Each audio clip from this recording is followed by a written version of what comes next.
Let's look at how you can add parallel compression to your vocals. If you find your vocals sounding kind of thin, or you just want some extra punch, this is a pretty cool trick to try out. It's a pretty popular topic.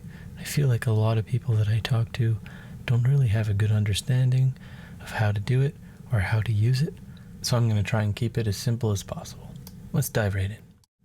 So the first thing I'm going to do is make an aux track, also known as a bus, and I'm going to add a compressor to it. Today I'm going to be using the 1176 by Universal Audio.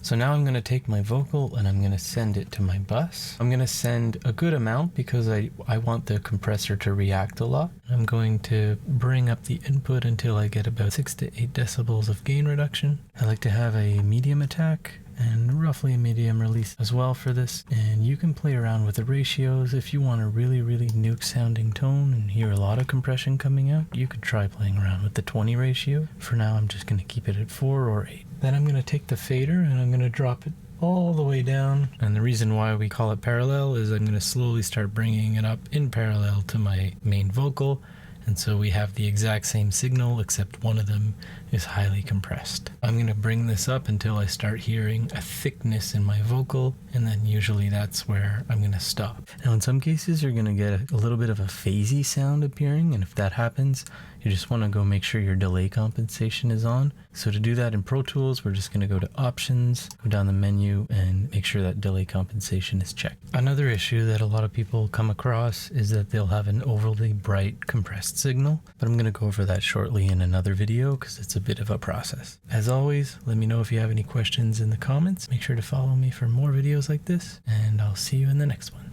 Thanks for watching.